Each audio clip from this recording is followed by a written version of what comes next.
Mis hermanos, es motivo de darle muchas gracias a Dios que iniciamos el año 2021.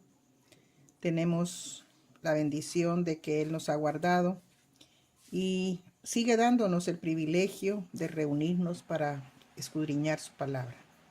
Este primer jueves de enero quiero que meditemos en un tema que yo le he titulado Crecimiento fructífero del cristiano, con base en segunda carta de Pedro capítulo 1, los versículos del 3 al 11, y también San Juan capítulo 15, versículos del 1 al 7. El versículo que vamos a memorizar dice así: por lo cual, hermanos, tanto más procurad hacer firme vuestra vocación y elección, porque haciendo estas cosas no caeréis jamás. Segunda Pedro 1:10. El propósito de esta lección, mis hermanos, es iniciar el año reflexionando en la necesidad de ser diligentes en nuestra vida y testimonio cristiano. Comentar algunas de las virtudes que todo cristiano debe adoptar como conductas de vida y enumerar los frutos de vivir piadosa y diligentemente. Siempre les recomiendo hacer las lecturas. La lectura del Evangelio no la vamos a analizar, a estudiar, pero nos va a ayudar en la reflexión. En este primer jueves del nuevo año, nuestra reflexión tiene el propósito de exhortarnos a un cambio de actitud y de vida. Es común que en estos días todos nos propongamos metas. Al inicio de un nuevo año, casi siempre estamos proponiéndonos metas que la verdad al final no se cumplen. Pronto llega el fin de año y nuestro balance de metas cumplidas deja mucho que desear. Esas metas que comúnmente nos ponemos son, por ejemplo, hacer dieta, ir al gimnasio, ahorrar para un fin específico, mejorar ciertos hábitos, no tomar Coca-Cola, etc. Fíjense que son metas que van desde las cosas importantes a las cosas más comunes, pero que las personas tienen una mentalidad al principio del año que les hace sentir ese deseo de mejorar en algunas cuestiones, ¿verdad? Pero la verdad es que, como les decía, no se cumplen muchas veces. La mayoría de veces no somos lo suficientemente persistentes en las metas que nos proponemos.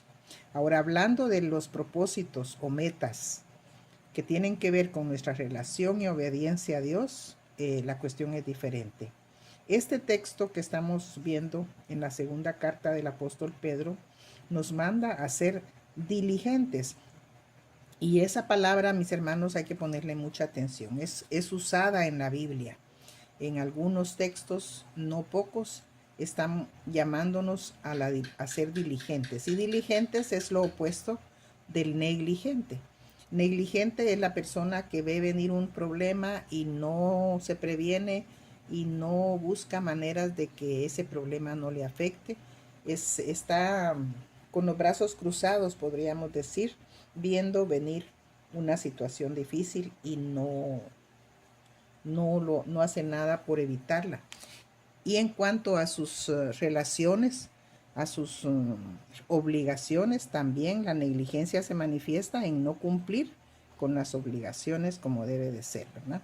Lo opuesto entonces es la diligencia, o sea, ser diligentes, que quiere decir ser cuidadosos, ser prevenidos y ser responsables, ¿verdad?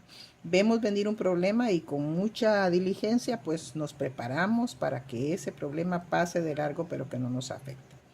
Diligente es la persona que cumple con sus responsabilidades a tiempo, nadie tiene que estarla empujando. Y en este texto de la segunda carta del apóstol Pedro, en el capítulo 1, los versículos del 3 al 11, Pedro presenta unas ideas que bien podrían aplicarse a nuestra vida y relación con Dios, con la idea de aprovechar esta primera semana para proponernos mejorar, proponernos crecer en nuestro conocimiento de Dios, en nuestra relación con Él. Las ideas que hay en este relato nos dan la idea, valga la redundancia, de crecimiento, pero crecimiento con propósito. Aquí podemos nosotros observar un cuadro que define lo que el apóstol Pedro comunica en su texto, ¿verdad? Estamos viendo a una persona subiendo una escalera, que eso es lo que da la idea de crecimiento, pasando en el primer escalón por la fe, luego la virtud, el conocimiento, el dominio propio, la perseverancia, la piedad, la fraternidad y el amor, ¿verdad? Ese es el plan, el que propone el apóstol Pedro para ser fructíferos en la vida cristiana. Estos versículos del 3 al 11 los podemos dividir en tres partes o tres secciones. Versículo 3 y 4 nos da la idea de los precedentes. ¿Qué nos ha dado Dios antes de que nosotros nos propongamos seguirle? Antes de que nosotros nos propongamos ser fieles y diligentes. En los versículos 5, 6 y 7, lo que Pedro recomienda, ¿verdad? Es ese proceso de crecimiento que él está recomendando. Y en los últimos versículos, ¿qué efectos o resultados va a tener seguir el consejo del apóstol Pedro? Y fíjense, hermanos, que Pedro nos está dando este consejo. Un discípulo que todos conocemos por su carácter impulsivo. Él fue conocido así cuando era ese pescador que Jesús llamó y que estaba en proceso de convertirse en verdadero discípulo. Y él siguió cambiando, pero aún en los últimos momentos que él compartió con Jesús, se le vio ser impulsivo, ser un poco tosco en sus conversaciones, en fin, como que no nos parece que una persona así nos esté dando consejos, ¿verdad? Sin embargo, cuando él ya escribe la epístola, él ya pasó la prueba y se ha convertido en líder del grupo de apóstoles.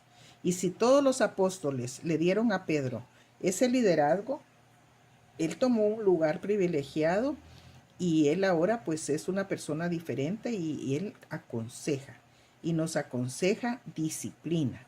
Y nos da una clave para crecer espiritualmente. El primer consejo que Pedro tiene en esta porción son los antecedentes, como les decía, ¿verdad?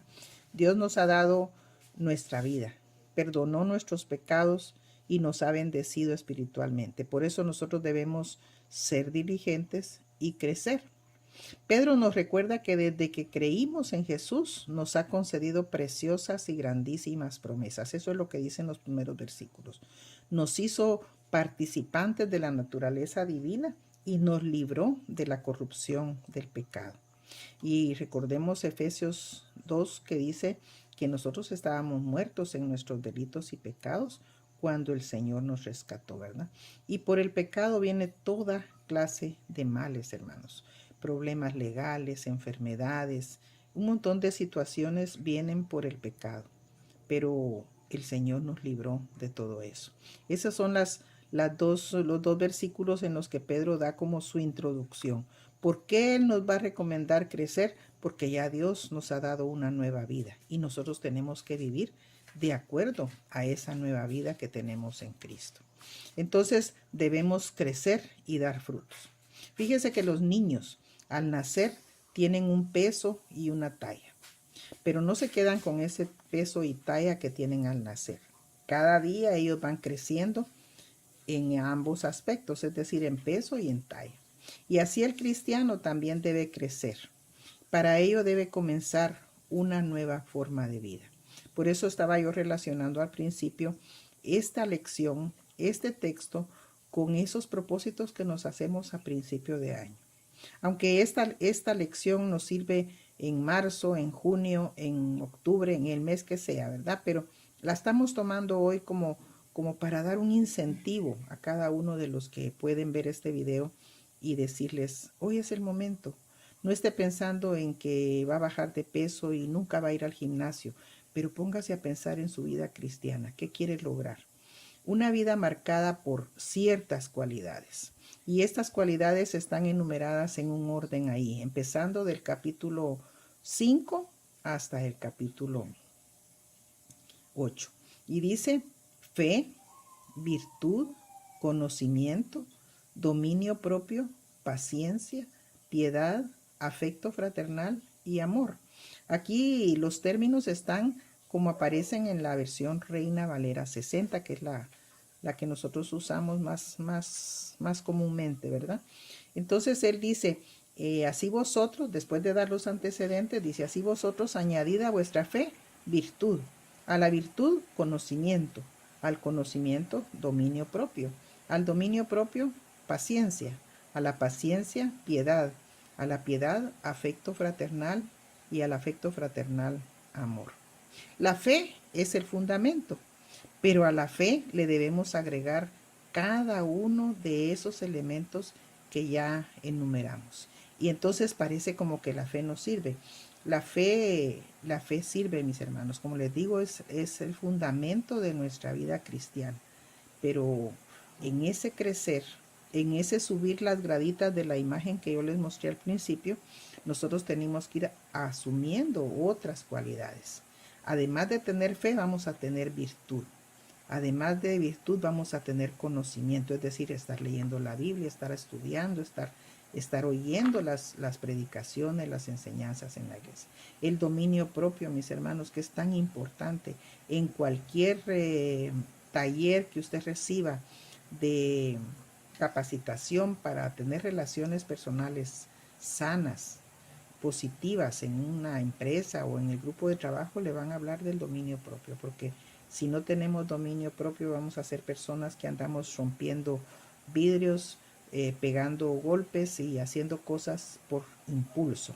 La paciencia, que cuando hemos hablado de Gálatas y el fruto del Espíritu hemos hablado de paciencia. Qué difícil es alcanzar esta virtud. A la paciencia hay que agregarle piedad, afecto fraternal, o sea, sentirnos hermanos de las personas que vemos a nuestro alrededor, y amor. El amor es como el adorno del pastel, como la guinda del pastel, ¿verdad? Esos elementos que nos van a permitir producir frutos, esos son los que nosotros tenemos que tratar de alcanzar. Y fíjense que muy bien nos podemos proponer hacerlo, es decir, ejercitarnos.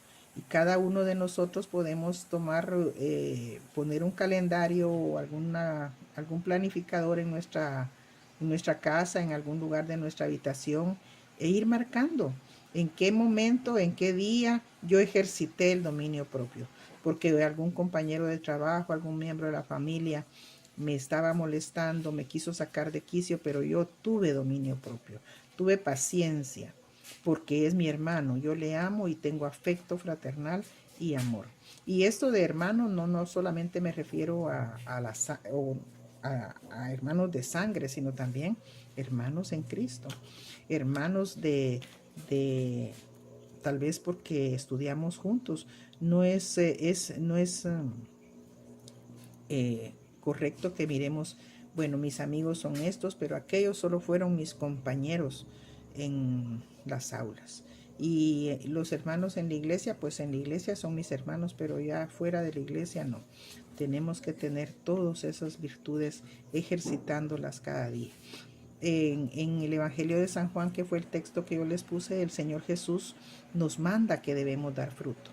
Él dice que tenemos que estar unidos a la vid, que es Él. Nosotros somos pámpanos, ¿verdad? Pero para dar fruto tenemos que estar unidos. Y la mayor prueba es que estamos dando fruto, que estamos unidos a Cristo solamente si damos fruto. Porque el pámpano que no permanece en la vid no da fruto, se seca, y entonces dice el Señor Jesús en su parábola que solo sirve para el fuego. Para alcanzar este crecimiento debemos estar motivados y ser diligentes. Las personas que dicen que van a bajar de peso y van a ir a un gimnasio para adelgazar, pero van un mes y al segundo mes ya no tienen esos dos elementos, motivación y disciplina. Para el crecimiento cristiano es igual, necesitamos motivación y disciplina. Es decir, motivación es que dentro de nosotros tengamos el anhelo de crecer. Y la disciplina es mantenernos constantes y disciplinados en el ejercitarnos para crecer. Para el crecimiento cristiano se necesita hacer el tiempo, practicar esos ejercicios espirituales que son la oración, la lectura de la palabra, el ayuno si se puede, también la comunión en la iglesia cuando se puede, ¿verdad? Ahorita estamos en un tiempo de mucha limitación, pero cuando se puede tener comunicación, comunión con mis hermanos, comunión con Dios y comunión con los hermanos.